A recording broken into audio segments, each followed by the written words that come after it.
देश के केंद्रीय गृह मंत्री अमित शाह 31 मार्च 2026 तक नक्सलवाद को खत्म करने की डेडलाइन रखी है, जिसको लेकर सुरक्षा बलों का एक्शन लगातार जारी है। बीते एक वर्ष में अब तक बसवराज समेत कई बड़े नक्सलियों को मार गिराया गया है। बस्तर आईजी सुंदरराज पी ने बताया कि बारिश के समय में सुरक्षा बल कैंपों में वापस आ जाते थे और नक्सल ऑपरेशन तक रुक जाता था, लेकिन इस बार बरसात के मौसम में भी नक्सल ऑपरेशन जारी रहेगा। उन्होंने कहा कि मानसून के दौरान हमारा एंटी नक्सल अभियान जारी रहेगा। बारिश के मौसम में भी हमारे सुरक्षा बल माओवादियों की बटालियन को टारगेट करेंगे। जिस तरीके से विगत समय में हमको नक्सलविरोधी अभियान में काफ़ी उल्लेखनीय बढ़त प्राप्त हुआ है, जो माओवादी के जो टॉप लीडरशिप जैसे सेंट्रल कमेटी पुलिस ब्यूरो में उनका जनरल सेक्रेटरी तक डेड बॉडी अलग अलग मुठभेड़ के पश्चात रिकवर की गए थे और काफ़ी बड़ी संख्या में PLG फॉर्मेशंस का कैडर का भी डेड बॉडी रिकवर की गए थे। और हथियार के हिसाब से देखा जाएगा AK-47 LMG इंसास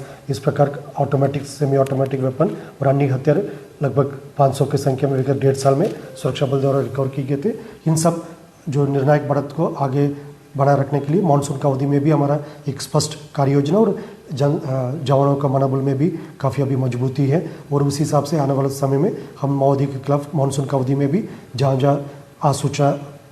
अवेलेबल है, जहाँ जहाँ संभव ऑपरेशन संचालित करना, उन इलाकों में भी हम लोग एक बेहतर कार्य योजना तक कार्रवाई करेंगे। सर, इस मानसून अवधि में आमतौर पर मानसून का अवधि में माओवादी द्वारा ट्रेनिंग कैंप स्थापित करके उनके कैडर्स को ट्रेनिंग कराना है और अन्य जितना भी जो हिंसात्मक गतिविधि के संबंध में एक साजिश रचाने के लिए जो मीटिंग लिया जाते और जैसा पहले TCOC अवधि में जो भी उनके गतिविधि रहते उसके समीक्षा भी हो जाते, लेकिन वर्तमान में TCOC में बहुत ज़्यादा उनका एक्टिविटी उनके अब किसी प्रकार का जो साजिश को अंजाम नहीं दे पाए थे। लेकिन फिर भी जो माओवादी के जो हाइडआउट्स के बारे में हम पता साझी करके मानसून की अवधि में भी किसी प्रकार का कोई गतिविधि का संचालित ना हो और आने वाले समय में किसी प्रकार को कोई साजिश को बनाने के लिए उनके पास अवसर। प्रतिबंधित एवं गैरकानूनी CP माओवादी संगठन का पूरा भारतवर्ष में मात्र एक ही जो PLG बटालियन है, जिसका हम बटालियन नंबर 1 के रूप में पहचानते हैं। पूर्व में उसके कमांडर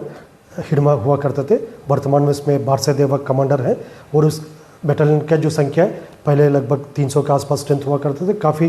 कार्रवाई के पश्चात उनके बल संख्या कम होते होते वर्तमान में काफ़ी सिमट गए थे, उनकी क्षेत्रफल भी सिमट गए थे और उनकी संख्या बल भी सिमट गए थे। और वर्तमान में PLG बटालियन नंबर 1 की सभी कैडर्स के बारे में पुलिस के पास स्पष्ट आसूचा है, उसी आधारित लगातार हम अभियान भी संचालित कर रहे थे। हाल फिलहाल में जो अप्रैल मई महीने में जो बीजापुर और तेलंगाना के सीमावर्ती क्षेत्र में हुई मुठभेड़ में CPM माओवादी संगठन के बटालियन नंबर 1 का अनेक माओवादी कार्य के डेड बॉडी भी सुरक्षा बल द्वारा रिकवर की गए थे। इस प्रकार जो माओवादी के जो एक सैनिक ताकत के रूप में जो PLG बटालियन नंबर 1 का देखे जाते, उसकी ताकत अभी काफ़ी हद तक कमज़ोर हो गई, उनकी संख्या बल भी कम हो गई। तो और आने वाले समय में हमारा विशेष फोकस ये रहेगा इसका PLG बटालियन नंबर 1 का भी उनकी संख्या बल को कम कराने के लिए और उनके माध्यम से क्षेत्र में एक आतंक के जो माहौल बना रहते उसके खात्मा करने के लिए हमारा एक विशेष कार्य योजना तथा हम कार्रवाई करेगा। सर, अभी लीड कौन कर रहा है सर? वर्तमान में जो PLG बटालियन नंबर 1 का कमांडर के रूप में बारसेदेवा, उनका अन्य जो कंपनीज का 2 कंपनी और उनके एक हेडक्वार्टर कंपनी हुआ करते थे, अलग अलग कंपनी कमांडर उसमें अभी सक्रिय रूप में हमको जानकारी प्राप्त होते, लेकिन सभी कैडर्स के बारे में हमारे पास स्पष्ट आसूचा है। उसी हिसाब से आने वाले समय में उनके खिलाफ भी प्रभावी रूप से कार्रवाई की जाएगी। नहीं, जैसा वर्तमान में जो सुरक्षा बल द्वारा CPM माओवादी संगठन के जो टॉप लीडरशिप है उसके जनरल सेक्रेटरी बसवराज जी का डेड बॉडी अबुझमाड़ की मुठभेड़ के पश्चात रिकवर की गए थे और उसके पश्चात नेशनल पार्क में उनके सेंट्रल कमेटी मेंबर गौतम उर्फ सुधार के डेड बॉडी रिकवर की गए थे और उसके पूर्व में गरियाबंद में CCM चलपति के डेड बॉडी और आसपास पड़ोसी राज्य में आंध्र उड़ीसा बॉर्डर में अभी CCM उदय उर्फ गजाला रवि के डेड बॉडी और झारखंड में भी CCM विवेक मांझी की डेड बॉडी रिकवर की गई थी। वर्ष 2025 में देखा जाएगा सिर्फ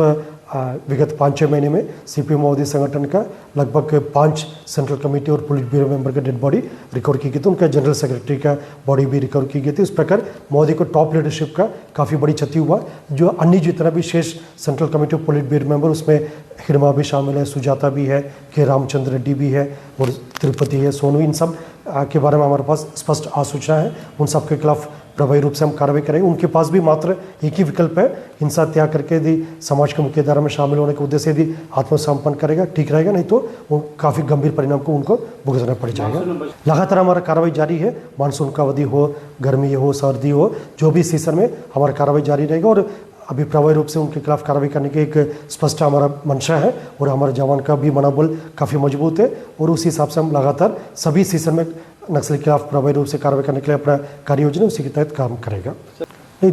हर कैडर के बारे में हमारे पास स्पष्ट आसूचना है, जो इलाके में सक्रिय अभी भी और किसी प्रकार के हिंसात्मक गतिविधि को अंजाम देने के लिए उनका यदि कोई साजिश होगा उसके बारे में यदि हमारे पास स्पष्ट आसूचना, उस हिसाब से हम लगातार कार्रवाई करते हैं और